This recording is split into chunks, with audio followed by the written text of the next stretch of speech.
दोस्तों नमस्कार, मैं अक्षय कुमार अंजनी जेपी कॉलेज के हिस्ट्री ग्रुप में आपका स्वागत करता हूं। भारतीय इतिहास की श्रृंखला को आगे बढ़ाते हुए आज हम आपके सामने एक वीडियो लेकर उपस्थित हुए हैं जिसमें हम सिंधु घाटी सभ्यता के बारे में चर्चा करेंगे। यह कोर्स यूनिवर्सिटी एग्जाम के साथ साथ प्रतियोगिता परीक्षाओं को ध्यान में रखकर भी डिजाइन किया गया है जिससे आपको निश्चित तौर पर लाभ होगा। तो चलिए टॉपिक को स्टार्ट करते हैं।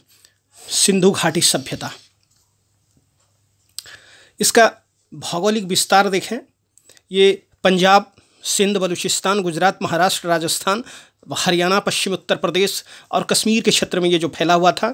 इसका अगर आप क्षेत्रफल देखेंगे तो क्षेत्रफल जो है ये 12,99,600 वर्ग किलोमीटर इसका ये क्षेत्रफल था। और इससे संबंधित जो खुदाई में जो है 1500 अधिक स्थल जो है वो प्रकाश में आ गया है। और सर इस सभ्यता से संबंधित ऐसे तो सबसे ज़्यादा जो आप जानते हैं कि जो है सिंधु घाटी के क्षेत्र में है, लेकिन इसका सर्वाधिक संकेंद्रण जो है वो घग्गर, हाकरा या सरस्वती नदी के क्षेत्र में देखने को मिलता है। तो चलिए इसका थोड़ा सा हम लोग जो है विस्तार देख लें कि ये कहाँ से कहाँ तक ये पूछा जाता है एग्जाम में। कि इसका जो है ये सबसे उत्तर में अगर आप देखेंगे तो ये मांदा है जो कि कश्मीर में पड़ता है, चिनाब नदी के किनारे। दक्षिण में दैमाबाद महाराष्ट्र में पड़ता है, नर्मदा नदी के किनारे। और पूर्व में जाकर के जो है आलमगीरपुर जो कि मेरठ यूपी में है, हिंडन नदी के किनारे है। और ये पश्चिम में सुतका गेंडोर, पश्चिमी बलूचिस्तान और पाकिस्तान में पड़ता है ये, और ये दास्कन नदी के किनारे है। तो थोड़ा सा इसको ध्यान रखिएगा, परीक्षा में जो है यहाँ से क्वेश्चन बनता है, पूछा जाता है। इसकी अवस्था की अगर बात करें तो ये 3 अवस्था में है, प्रारंभिक, परिपक्व और उत्तर अवस्था। प्रारंभिक अवस्था की अगर बात करें तो इसका काल जो है ये 3500 ईसा पूर्व से 2600 ईसा पूर्व, परिपक्व अवस्था के 2600 ईसा पूर्व से 1900 ईसा पूर्व, और उत्तर अवस्था जो है उसकी अवस्था जो है वो 1900 से 1200 ईसा पूर्व जो है इसका समय ठहरता है। हड़प्पा सभ्यता की जो खोज है इसका श्रेय जाता है ये 1921 में दयाराम साहनी को। और उस समय भारतीय पुरातत्व सर्वेक्षण विभाग के जो महानिदेशक थे वो थे जॉन मार्शल। इसकी उत्पत्ति के बारे में देख लें थोड़ा सा। उत्पत्ति के विषय में विवाद है और तरह तरह लोग जो है अपने अपने हिसाब से जो है दावा करते रहे कि इनके जो है इनका योगदान था। देखा पहले कि द्रविड़ जो है, द्रविड़ को किसने माना है कि इस सभ्यता के जो है उत्पत्ति के जनक थे? तो रखालदास बनर्जी जिसने मोहनजोदड़ो की खोज की, उनका मानना है कि जो है द्रविड़ सभ्यता, द्रविड़ लोग ही जो है वो सिंधु घाटी सभ्यता के निर्माता थे। किस आधार पर? लिपि और इनकी जो धार्मिक मूल्य मान्यता है उनके मिलते जुलते आधार पर इन्होंने ये चीज़ कहा। आर्यों के द्वारा ये निर्मित है। किसने माना? ये रामचंद्र और लक्ष्मण स्वरूप, याद रख सकते हैं राम लक्ष्मण की जोड़ी, उसने जो है आर्य को ये माना। क्यों है? सप्त सिंधव जो क्षेत्र है उसी में दोनों ने जो है, चाहे वो सिंधु घाटी सभ्यता हो या वैदिक सभ्यता हो, दोनों का जो विकास होता है वो सप्त सिंधव प्रदेश में। इसीलिए जो है ये रामचंद्र और लक्ष्मण स्वरूप ने इनको जो है आर्यों का ये चीज। दास्य दस्यु निर्माता किसने माना? व्हीलर ने। और सुमेरियन को किसने माना? ये गार्डन चाइल्ड ने। ईरानी बलूचिस्तान प्राक हड़प्पाई ग्राम संस्कृति से विकसित, कुछ लोगों का ये मानना है। जैसे कि आप लोग जानते हैं कि 7000 ईसा पूर्व में जो मेहरगढ़ है, मेहरगढ़ में खेती के प्राचीनतम साक्ष्य खोजे गए हैं गेहूं के संदर्भ में, और वहाँ पर जो है उसको ही जो है ये विकसित होता हुआ इसका रूप माना गया है कुछ लोगों के द्वारा। चलिए हड़प्पा जो है, हड़प्पा अपनी कुछ विशेषताओं के लिए जो है बड़ा फेमस रहा है। और उस विशेषताओं में जो है उनका सर्वप्रमुख विशेषता जो है वो है नगर नियोजन का। तो हम लोग हड़प्पा के जो है नगर नियोजन को थोड़ा सा देखने का प्रयास करें कि किस तरह का उनका नगर नियोजन था। नगर जो था वो 2 भागों में बटा हुआ था, एक किला वाला भाग और एक जो है सामान्य। ये जैसे देखिए 2 भाग में है। इधर ये पश्चिम का जो इलाका है इसमें शासक वर्ग रहते थे और ये ऊंचे चबूतरे पर हुआ करता था, और जो पूरब का भाग था इसमें सामान्य वर्ग के लोग रहते थे। ये सामान्य तौर पर 2 स्तर पे होता था, लेकिन कहीं कहीं पर थोड़ा इसका अपवाद है और वहाँ से क्वेश्चन बनता है। याद रखिएगा, पश्चिमी दुर्गीकृत और जो है पूर्वी ये प्रायः दुर्गीकृत जो है नहीं होता था। अपवाद थोड़ा सा ये छोटा दिख रहा है, इसको यहाँ पर लिखें तो इसको देखिए, जो धौलावीरा है उसका जो विभाजन है ये 2 भाग में नहीं हो के 3 भाग में विभाजन है। तो याद रखिएगा, यहाँ से सवाल बनता है। धौलावीरा और लोथल एक ही रक्षा प्राचीर से घिरा हुआ, मतलब ये जो बाउंड्री आपको दिख रहा है यहाँ पर जो है ये पश्चिमी भाग का, ये पूरा का पूरा जो है दोनों इलाका, तीनों इलाका जो है दुर्गीकृत है। वो कहाँ पर? वो धौलावीरा और लोथल में। कालीबंगा के बारे में देखें, कालीबंगा में जो है, कालीबंगा में दोनों ही पार्ट दुर्गीकृत है, लेकिन अलग अलग क्वेश्चन यहाँ से बनता है, लगातार यहाँ से क्वेश्चन पूछे जाते हैं। और चान्हू में भी अपवाद है, चान्हू या चुन्हू ये दुर्गीकृत नहीं है। यहाँ पर न तो पूर्वी भाग न तो पश्चिमी भाग, किसी भाग में जो दुर्गीकृत नहीं है। तो ये नगर नियोजन की विशेषता कि वो जो है 2 स्तर में बटा हुआ होता था।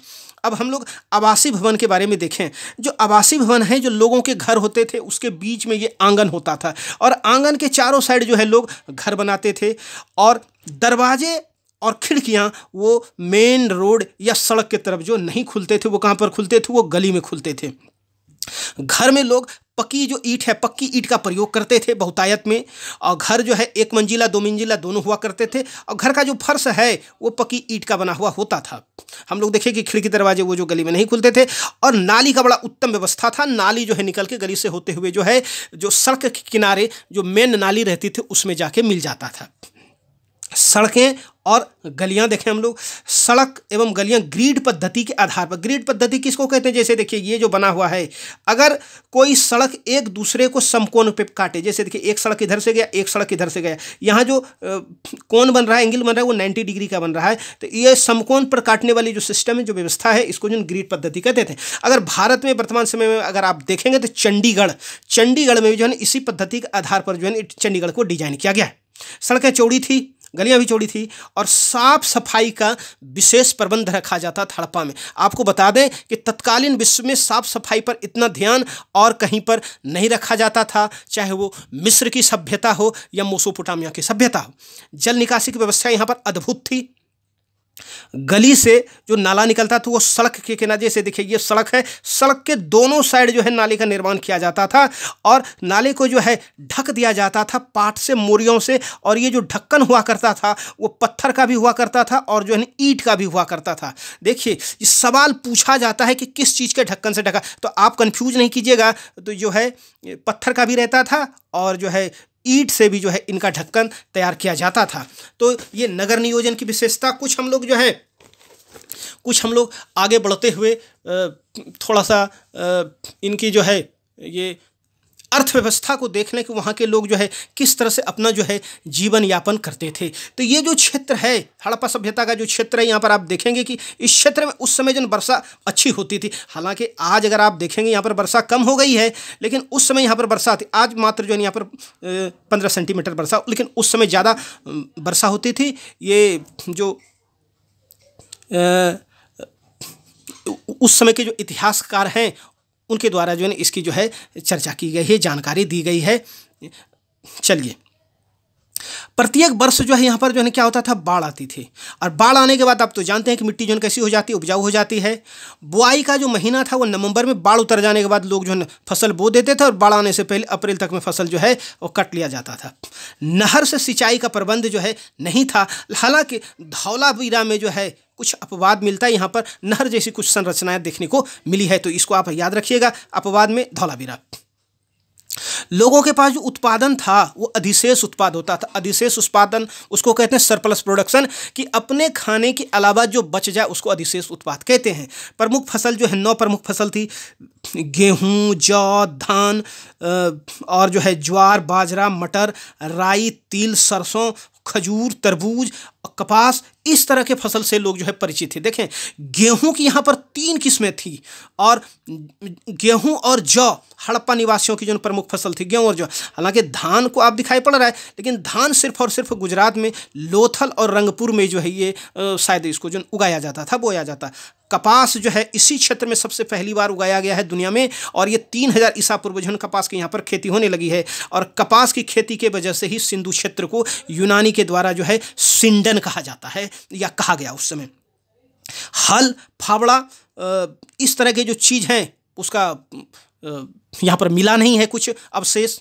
हालांकि पकी मिट्टी का जो खिलौना हल है वो मिला है। ये पूछा जाता है एग्जाम में, लेकिन ये मिला कहाँ से? ये मिला है बनवाली से, याद रखिएगा आप लोग। हालांकि हम लोग जो है कौन सा साइट महत्वपूर्ण है, कौन कौन सा, जैसे हड़प्पा, मोहनजोदड़ो, कालीबंगा, बनवाली, इसके बारे में एक अलग से वीडियो बनाएंगे, उसको देखिएगा। लेकिन पहले यहाँ पर इस चीज़ को समझिए।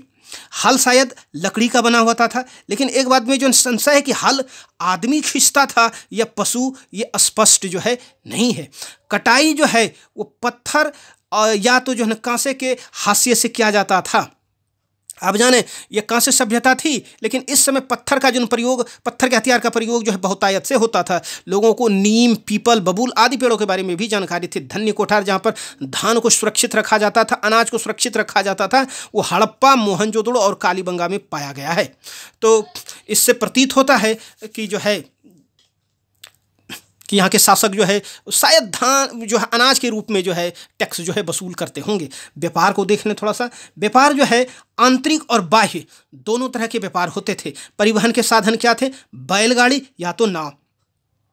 आयात सोने, चांदी, टीन आदि का आयात किया जाता था। और निर्यात में थोड़ा सा जो है ये विवाद है, लेकिन ऐसा माना जाता है कि मोती, हाथी दांत, सूती कपड़ा, लकड़ी, मोर, इमली, इसका जो है निर्यात किया जाता था।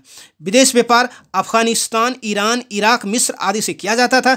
और मोसोपोटामिया की खुदाई से, इसका साक्ष्य कैसे मिलता है? मोसोपोटामिया की खुदाई से जो है हड़प्पा की बहुत सी मुहरें मिली है। कहाँ पर? मोसोपोटामिया में, जिसे ऐसा लगता है कि हमारा जो उनके साथ व्यापार था। और लोथल में भी फारस मतलब ईरान, फारस की खाड़ी की जो है मुहर प्राप्त हुई है। ये साबित करता है कि शायद जो हमारा जो है विश्व व्यापार रहा है इन देशों के साथ।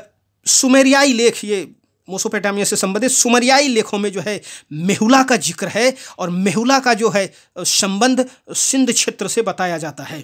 तो इनका सुमेरिया का जो है व्यापारिक संबंध था मेहुला से, मेलुहा से। और मेलुहा जो है किसको कहा जाता है? वो सिंध प्रदेश को कहा जाता है।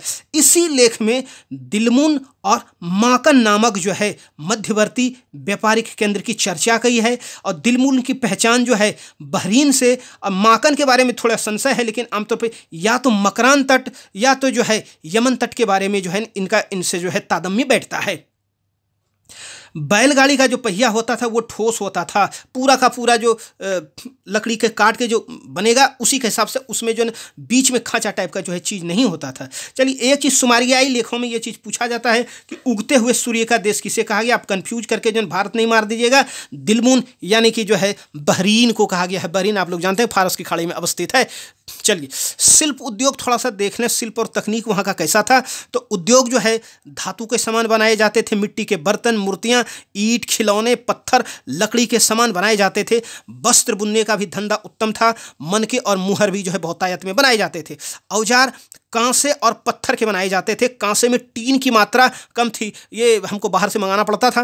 और सूती एवं ऊनी दोनों प्रकार के कपड़े जो है प्रयोग में लाए जाते थे। कपड़े पर जो है डिजाइनिंग भी की जाती थी, कसीदाकारी की जाती थी। उनका जो है रंग रोगन भी किया जाता था। मतलब उस समय की व्यवस्था जो पिछड़ी हुई व्यवस्था तो कतई नहीं थी। नाव और बैलगाड़ी ये भी बनाया जाता था। हम देख चुके हैं कि बैलगाड़ी में जो ठोस पहिया बनाया जाता था। चाक पर बर्तन बनाए जाते थे और वो जो है चिकने व चमकीले होते थे। यहाँ से सवाल बनता है कि किस रंग के बर्तन का प्रयोग करते थे हड़प्पा निवासी? तो लाल या तो जो है ये काला, इस तरह के बर्तन का प्रयोग करते थे। कौन? हड़प्पा के निवासी। चलिए, मुहर के बारे में देख लें। मुहर जो मिट्टी, पत्थर, सेल खड़ी, हाथी दांत, इस सब पर बनता था। लेकिन सबसे ज़्यादा जो प्रचलित वो सेल खड़ी की मुहरें हैं। आपसे अगर पूछा जाए कि मुहरें किस चीज़ की बनती है, तो आप जो है सेल खड़ी को टिक करेंगे। आपका जवाब जो है सही होगा। राजगिरी मतलब राजमिस्त्री का जो धंधा था उसको उत्तम माना जाता था। कसेरा जो कांच से संबंधित जो है साजो सामान बनाते हैं, कसेरों का जो समाज में ये सम्मान था, महत्वपूर्ण स्थान था। यहाँ पर चीनी मिट्टी के भी बर्तन जो है मिले हैं। टीन अफगानिस्तान से, तांबा खेतड़ी से, मणि दक्षिण भारत से, सोना और चांदी जो है ईरान और अफगानिस्तान से मंगाए जाते थे। पशुपालन के बारे में थोड़ा सा देख लें कि जो है पशुपालन है वो गाय बैल, पालतू पशु में गाय बैल, भैंस, भेड़, बकरी, सुअर, बिल्ली, कुत्ता और हाथी भी जो है गुजरात में पालतू बनाए जाते थे, ऐसा जो है साक्ष्य मिलता है। इसके अलावा लोगों को गेंडा, बाघ, मोर, हिरन, घड़ियाल आदि से भी हड़प्पा निवासी जो है परिचित थे। घोड़े के बारे में स्थिति स्पष्ट नहीं है और ऐसा माना जाता है कि हड़प्पा निवासियों को घोड़े के बारे में जानकारी नहीं थी। अगर और यहाँ से लगातार सवाल पूछे जाते हैं, इसलिए घोड़े से थोड़ा सा आप लोग जो है चौकन्ना रहिएगा। ऐसा कहा जाता है घोड़े से परिचित नहीं थे, लेकिन फिर जो है ये साक्ष्य बताता है कि घोड़े की जो हड्डियाँ वो सूरकोतड़ा में जो है पाया गया है। घोड़े की हड्डियाँ, घोड़े की अस्थियाँ का आपसे सवाल पूछता है घोड़े की हड्डियाँ कहाँ से प्राप्त हुई है, तो आप जवाब लगाएंगे सूरकोतड़ा।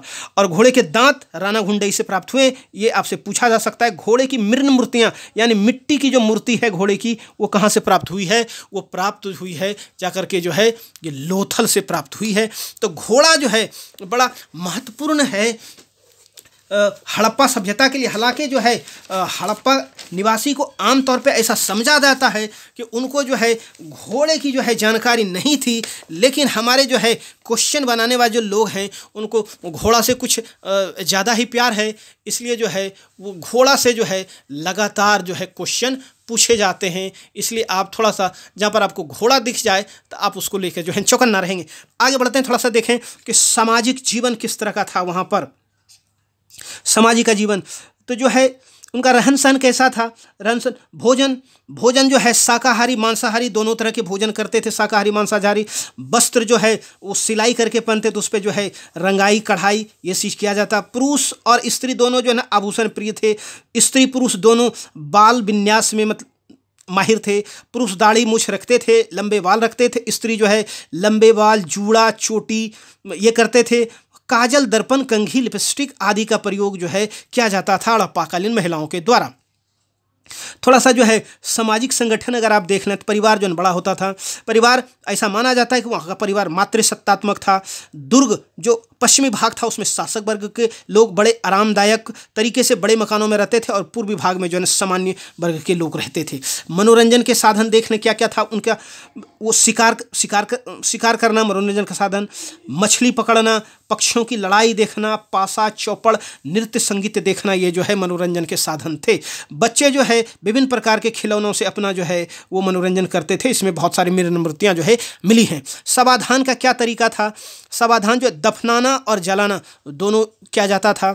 और समाधि जो 3 प्रकार की, पूर्ण समाधि मतलब पूरा का पूरा उनको कब्र में दफना दिया है। अंश समाधि पहले जो है उनको छोड़ दिया जाता था, जानवर उन पर खा लेते थे, हड्डी बचती थी, उसके बाद उनको जो है दफनाया जाता। तो तीसरा छात्र उनको जो है दाह संस्कार किया जाता था, उनको जलाया जाता था। और कहीं कहीं पर उस राख को जो है कलश में भी रख के ज़मीन में दफना दिया जाता, गाड़ दिया जाता था। जानिए आज जिस तरह से हिंदू समाज में जो है लाश को, शव को उत्तर दक्षिण रख कर जलाने का जो रिवायत है, उसी तरह से जो उस समय भी ये चीज़ था। तो ये हमारा जो है सामाजिक व्यवस्था उस समय का।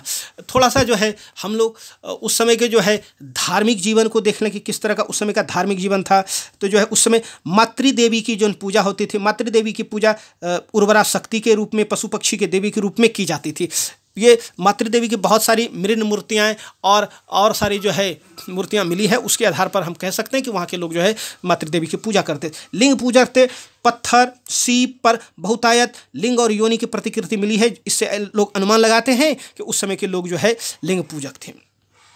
पशु पूजक और नाग पूजक भी थे। खासतौर से कुबड़ वाले सांड और एक श्रृंगी पशु का जो है वो काफ़ी प्रचलन था। कहाँ पर? हड़प्पा सभ्यता में।